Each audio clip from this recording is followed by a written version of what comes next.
안녕하십니까. 우리는 바비 슬비예요. 네, 오늘은 양산 청소년 캠프장 특집입니다. 그죠? 시원합니다. 양산. 네. 지금 체감 온도는 한 영하 한 5도 정도 네. 되는 것 같은데. 겨울은 뭐니 해도 캠핑 아니겠습니까? 예. 캠핑장인데 캠핑장을 한번 빠바바바바 한번 돌아보는 영상 자료가 지금 나오고 신선한 있죠. 공기. 예, 좋습니다. 우리 선생님들을 위한 교리, 젊은이들을 위한 교리는 실내뿐만 아니라 실내에서도 네. 할 수 있다는 것을 우리가 시민이 굉장히 추워 보이는데. 괜찮겠습니까?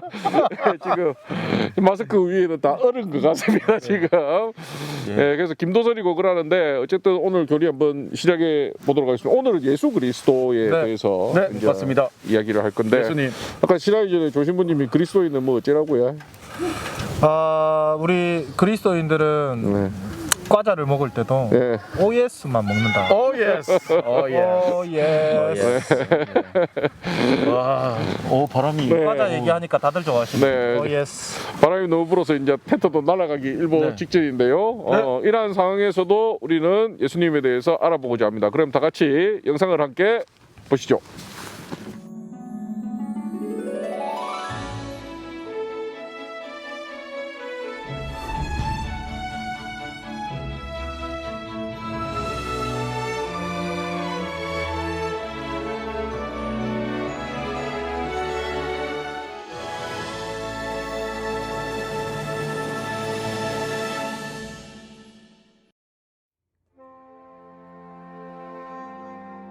예수님. 가톨릭 신앙인이면 가장 많이 부르고 찾는 분입니다. 또 가톨릭 신앙인이면 뜨겁게 혹은 따뜻하게 가슴에 새기는 분이기도 합니다. 여러분은 예수님을 얼마나 알고 계시나요? 예수님은 또 우리에게 어떻게 오셨고 왜 오셨을까요? 먼저 이름으로 보겠습니다. 그 외아들 우리 주 예수 그리스도님. 히브리어로 예수는 하느님께서 구원하신다는 뜻입니다. 그리스도는 또 기름 부음 받으니 메시아를 말합니다. 그래서 예수 그리스도는 하느님께서 이 세상을 구원하시기 위해 파견하신 성령으로 기름 부음 받으니 하느님의 외아드님이십니다. 이미 우리가 영상에서 보았듯이 예수라는 이름은 하느님께서 구원하신다. 그래서 뭐 요새 예수라는 이름 많습니다. 축구 선수 제수스도 있고요, 그죠? 그리스도도 있지 않습니까? 그리스도. 메시아. 그 보이지 않는 하느님을 이제 눈으로 볼 수 있고 만질 수 있고 들을 수 있도록 하느님께서 우리를 위하여 보내주신 분이시다. 맞습니다. 근데 그분이 정말 하느님이 맞습니까? 맞죠? 예, 확인해줘서 감사합니다. 어떻게 그거를 우리가 설명할 수 있고 증명할 수 있겠습니까? 저를 믿으셔야 합니다. 사도들의 어떤 예수님을 만난 증언, 사도들의 후계, 사도들로부터 이어져 내려오는 어떤 그런 말씀들도 있고. 제가 생각하기에는 예수님께서 하신 말씀이 틀림이 없다. 그 안에서 확신할 수 있지 않을까. 그분이 하느님이 아니라면 그분의 말씀이 틀리고 뭔가 좀 조작되고 뭔가 변화가 있어야 되는데 한 획도 틀리지 않지 않습니까? 그대로 다 이루어지고 있고 그런 확신이 있습니다. 그러니까 보이지 않는 하느님을 우리에게 정확하게 보여주신 분, 그다음에 하느님의 뜻과 생각과 말씀과 행동까지도 그대로 우리에게 보여주신 분. 그래서 기쁜 소식이라는 복음을 많은 사람들 우리에게까지 선포를 하시고 또 고쳐주시고 치유해주시고 하늘나라의 신비를 보여주신 분. 그래서 우리는 그 예수님을 외아드님이라고, 하느님의 외아드님이라고. 아까 뭐랬죠? 똑같다, 하느님과 똑같다를. 참 하느님이시며 참 인간이신 예수님, 하느님이시며 인간이신 예수님의 신비 우리가 다가가려 합니다. 그러면 영상을 계속 보면서 다음 얘기도 나눠보죠. 다음으로 출생의 신비입니다. 성령으로 인하여 동정 마리아께 잉태되어 나시고 때가 되자 하느님께서는 당신의 외아들을 인간의 모습으로 지상에 내려보내십니다. 그리고 당신의 아들을 낳아줄 여인으로 마리아를 선택하십니다. 보라, 이제 내가 잉태하여 아들을 낳을 터이니 그 이름을 예수라 하여라. 이에 마리아는 대답합니다. 저는 주님의 종입니다. 말씀하신 대로 저에게 이루어지기를 바랍니다. 이 동의로 마리아는 예수님의 어머니, 곧 하느님의 어머니가 되셨습니다. 우리는 하느님의 아들이 인간이 되어 오신 것을 강생이라고 부릅니다. 예수님께서는 참 하느님이시면서도 참 사람이십니다. 그래서 강생은 신비입니다. 다음은 성장과 활동입니다. 예수님은 어린 시절 요셉과 마리아의 아들로 부모에게 순종하며 자랐습니다. 그리고 성령으로 세례를 받으신 후 30살쯤부터 활동을 시작하셨습니다. 여러 지방을 다니시며 사람들을 가르치시고 제자들을 모으셨습니다. 그리고 가시는 곳마다 병자들을 고쳐주셨습니다. 시간이 흐를수록 점점 더 많은 사람들이 예수님의 말씀을 듣기 위해 병을 치유받기 위해 몰려들었습니다. 예수님께서는 그 사람들을 보시고 산으로 올라가 말씀을 시작하셨습니다. 세상의 보화가 아니라 하늘에 쌓는 보화에 대한 말씀이었습니다. 또 정직하고 의롭게 살며 원수까지 사랑함으로써 하느님을 닮아갈 것을 요청하셨습니다. 기도와 자선과 단식은 사람들에게 보이기 위한 것이 아니라 하느님을 향한 것임을 기억하라고 하셨습니다. 그리고 하느님께 바치는 기도를 가르쳐 주셨습니다. 주님의 기도였습니다. 이제는 내가 만난 예수님은 누구이신가에 대해서 좀 증언을 해주시면 매우 고맙겠습니다. 예, 어려운 질문을 할 때마다 항상 조신분이 먼저 시작하지 않았습니까? 조신분이 맞습니다. 내가 만난 예수님. 말문이다 막히는. 힘들고 어려울 때 맞습니다. 그 위로와 힘을 주시는 하느님. 이게 그냥 단순한 위로를 넘어서 어떤 일을 할 수 있는 어렵지만 그것을 이겨낼 수 있도록 의지적으로나 또 무언가를 할 수 있도록 힘을 주시는 하느님을 많이 뵌 것 같습니다. 한창 뭐 힘들 시기, 뭐 작게도 뭐 공부를 하든지 아니면 군대에서 힘들 때라든지 제가 막 고민하고 어려울 때마다 저에게 어떤 뭔가를 이정표 같은 또 빛 같은 이정표를 이렇게 제시해 주시고 또 주위에 있는 사람들도 보내주시고 그런 부분들에서 이 그 예수님께서 나에게 이렇게 힘으로 다가오는 부분들을 참 많이 느꼈던 것 같습니다. 이렇게 떠올려보면. 그리고 제 삶에 이렇게 길 안에서도 사제로 가는 길 안에서도 그런 이끄심에 대한 그런 길들을 느낄 수 있게 되는 것 같습니다. 지나가는 시간들을 되돌아보면 꼭 왜 하필 그 시기 때 이런 것들이 나한테 제시되었고 뭐 이런 것들이 좀 보이게 되는 것 같습니다. 네. 좋습니다. 이 말이 맞는지 모르겠지만 잘 말씀하셨습니다. 이거 송시무님 한번 쳐다볼까요? 네. 내가 만난 예수님. 네, 참 어려운 질문인데요. 네. 예수님을 볼 수는 없지 않습니까? 네. 예수님을 뭐 우리가 눈으로 볼 수 없기 때문에 그래서 제가 어렸을 때 한 가지 꿈이 있었는데 좀 보게 해달라고 볼 수 없으니까. 근데 이제 지금도 김미설이 가지고 잘 안 보이는 거 사실 저 안 보이죠. 볼 수도 없고. 하지만 우리가 좀 이렇게 그나마 눈으로 볼 수 있는 것은 성체로 오시는 예수님. 성체. 그래서 이제 하얀 그 성체를 볼 때마다 왠지 예수님의 따뜻함이 느껴지는. 당신의 몸을 내어 주시는. 그래서 성체 안에서 예수님을 좀 많이 만났던 것 같아요. 어렸을 때부터. 그래서 제가 초등학교 6학년 때부터 성체 조배를 좀 했지 않습니까? 이렇게 좀 힘들 때마다 그래서 성당에 좀 머무르고 또 성체를 바라보면서 예수님의 따뜻한 사랑을 조금이라도 느낄 수 있었던 그런 시간을 지금도 좀 이렇게 저한테 많이 위로 주시고 함께 하신다 그런 느낌을 많이 주신 것 같습니다. 이건 제 개인적인 신앙 체험입니다. 체험에 관해서. 네. 멋집니다. 저도 조신부님하고 되게 비슷한데 많이 어릴 때 많이 외로웠었는데 그 외로움 속으로 파고들고 오신 예수님을 저도 만났고 네. 뭐 지금도 만나려고 하고 또 시간이 지나다 보니까 이제 입장이 좀 바뀌어서 외로운 예수님도 예수님도 많이 외로우셨구나 이런 생각도 많이 나중에 하게 됩니다. 외로웠던 예수님도 만나게 됩니다. 그러면 우리가 계속 이어지는 그 영상을 보면서 또 이야기를 나눠보도록 하죠. 다음으로는 그분의 순환과 부활입니다. 본시오 빌라도 통치 아래서 고난을 받으시고 십자가에 못 박혀 돌아가시고 묻히셨으며 저승에 가시어 사흔날에 죽은 이들 가운데서 부활하시고 예수님께서는 십자가 위에서 돌아가시기 전에 다 이루어졌다고 말씀하셨습니다.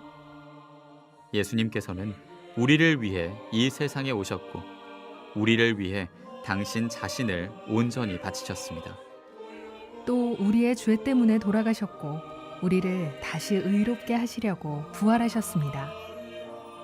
예수님의 순환과 부활은 모두 우리를 위한 것이었습니다. 우리의 죄를 짊어지시기 위해 죽음에 맞서 싸우셨고 죽음을 마침내 이겨내심으로써 하느님께로 향하는 빛의 길, 하늘의 문을 우리에게 열어주셨습니다. 이제 우리는 두려워하거나 절망하지 않고 영원한 생명을 향해 하느님 나라를 향해 나아갈 수 있게 됐습니다. 언젠가부터 십자가의 길 기도를 바칠 때 예수님 죽기 싫습니다라는 기도를 저는 개인적으로 바쳤거든요. 그게 겁이 나는 거죠.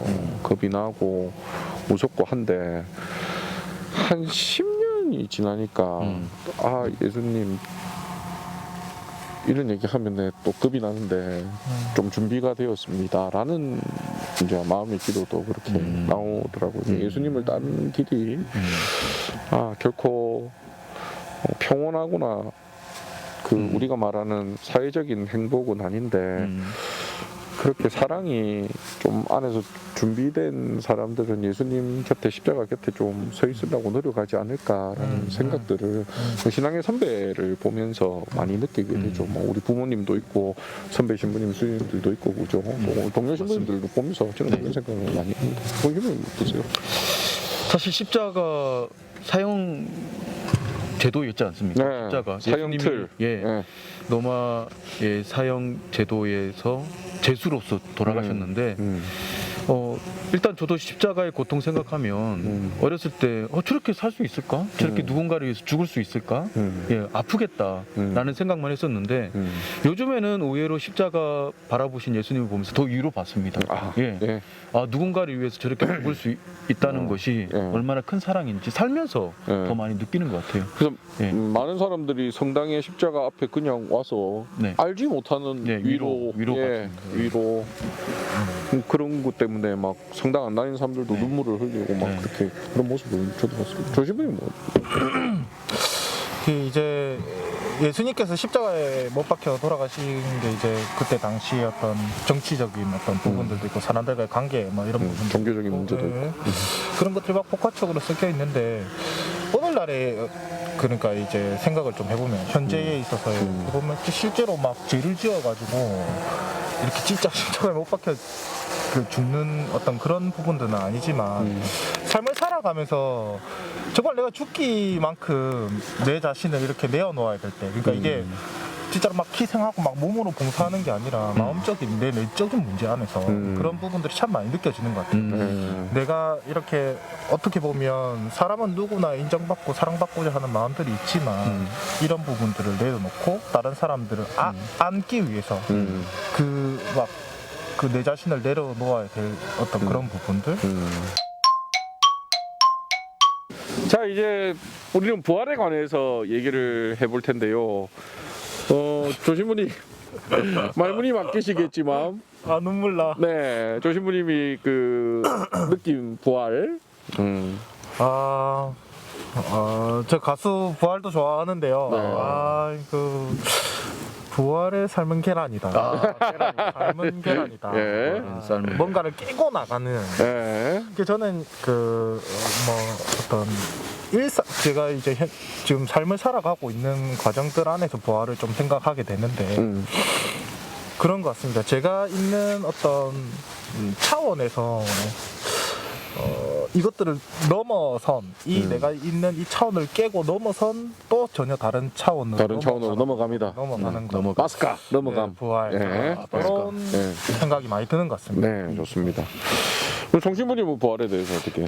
부활이 뭐다라고 이렇게 뭐 얘기도 할 수 있겠지만 저는 제가 생각하는 부활은 하나님께서 우리에게 약속하신 구원의 표징이 바로 부활이다. 그냥 그 자체로 드러내 주셨다라고 생각합니다.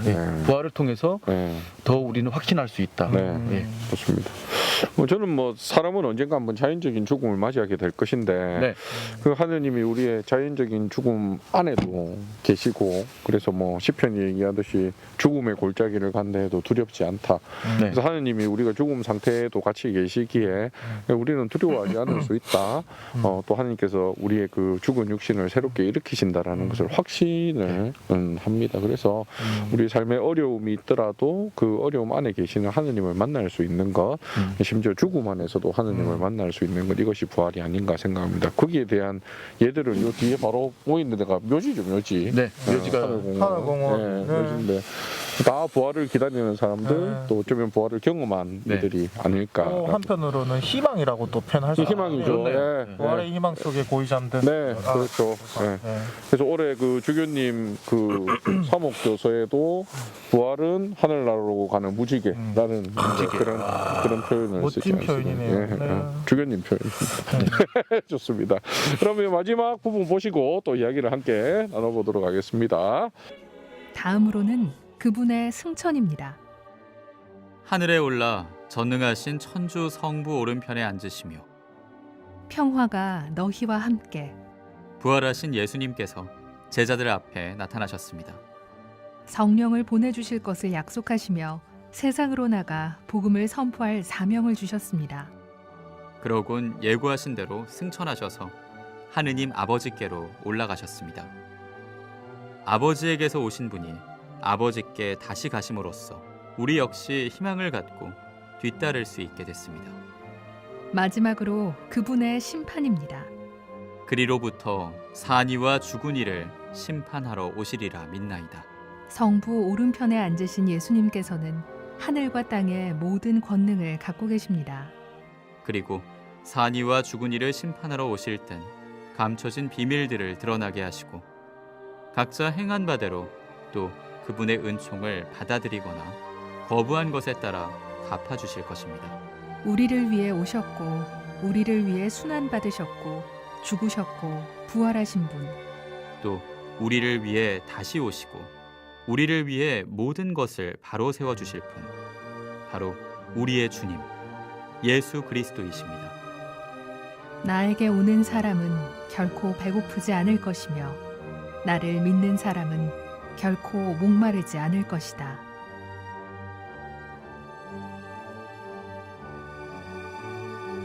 시작할 때 김이 팔팔 올랐던 이 물이 이제 어느새 차가워졌습니다. 이 바깥 온도가 정말 춥네요. 김 빠졌네.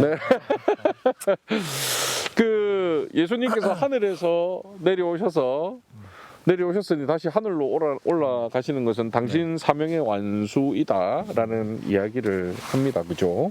그래서 예수님의 승천, 그리고 이제 온 세상의 주님, 주인이신 예수 그리스도에 관해서 얘기를 하는데, 그 정말 주님을 우리가 그냥 우리에게 처음에 우리가 만난 예수님, 위로를 주신 예수님, 또 그렇게 성체 안에 계신 예수님을 넘어서서 이제 정말 이 세상을 다스리시는 주님, 또 이 세상을 심판하실 주님으로 우리가 믿고 고백할 수 있겠느냐, 이제 이것도 하나의 주제가 될 수 있을 것 같아요. 송신부님은 이제 심판자이신 주님, 또 온누리의 주인이신 주님을 어떻게 이제 받아들이고 있는지. 심판이라고 하면 굉장히 두렵잖아요. 제가 인간이 살면서 죄를 질 수 안 줄 수 없으니까 저 나름대로도 죄를 많이 지었을 것 같은데 그렇게 생각하면 굉장히 예수님이 무섭게만 느껴지는데 근데 한편으로 생각하면 우리를 구원하러 오셨기 때문에 그 심판은 또한 우리를 구원하기 위한 심판이 구원하기 위한 아닐까. 심판이다. 그거에 저는 희망을 갖습니다. 네. 예, 그래서 용서하시는 예수님이라는 그런 모습이 네. 저에게는 더 큰 위로가 되지 않나 하는 좋습니다. 생각이 듭니다. 네. 조 신부님. 저도 성신부님이랑 비슷한데요. 근데 우리 신앙이 다를 수는 네. 없죠. 같은 내용을 이야기하는. 결국에 하느님께서 우리를 너무나 사랑하신 나머지 계속 우리를 올바른 길로 또 구원으로 이끌기 위해서 많은 작업들을 구원의 역사 안에 세우셨거든요. 마지막에 이제 예수님 그래 인간으로 너희와 똑같은 모습으로 내려오셔가지고 이제 품에 안으시기 위해서 오셨는데 결국 그 심판때가 되면 우리가 하느님을 거부하는 것 자체가 이제 우리가 얘기하는 소위 뭐 지옥으로 가는 길이 아닐까. 우리가 그분께로 다가가려고 하는 마음 그리고 그분께 다가가려고 하는 노력 이런 부분들만 있다면 그분께서는 어떻게든 우리를 이끌고 받아들이고 용서하시고 당신 사랑으로 들어올 수 있도록 안아주실 것이다라는 그런 믿음이 있는 것 같아요. 저도 뭐 똑같습니다. 저는 이런 생각을 해보는데요. 어쨌든 우리 모든 사람들은 예수님을 만날 것이고 하나님을 만날 것인데 그때 예수님을 모를 수 있다고 생각해요. 하나님을 만났는데도 하나님이 누군지 모르겠다. 요한복음에 나를 믿지 않는 사람은 이미 심판을 받은 것이다라는 말씀이 그런 거 아닌가. 이미 우리는 예수님을 알고 있으면 그 사랑을 또 말씀하신 대로 자비를 알고 있으면 우리는 두려워하지 않을 것인데 그 사랑과 자비마저도 모르고 어쩌면 자기가 자기 자신을 심판하고 판단하지 않는가. 그래서 우리가 예수님을 믿어야 하는 이유, 왜냐하면 그분이 모든 하느님의 자비와 사랑을 보여주시고 그렇게 우리를 안아주시기 때문에 그것이 바로 자비로운 심판, 또 자비로운 사랑이 아닐까 생각합니다. 네. 이 예수님에 관한 이야기는 우리가 계속 지금 끝까지 우리 네. 삶의 마지막까지 해야 맞습니다. 되니까 끝으로 예수님 삼행시 한번 하면서 끝나도록 하죠. 자, 예. 깜짝이야. 너무 짝짝한데 좀 약간 생각할 시간을 좀 주셔야 되는데. 네. 어차피 이런 거 다 편집됩니다. 예. 네. 예기치 않게. 네. 자, 수. 이렇게. 예기치 않게. 수. 수많은 사랑을 님이 주셨네.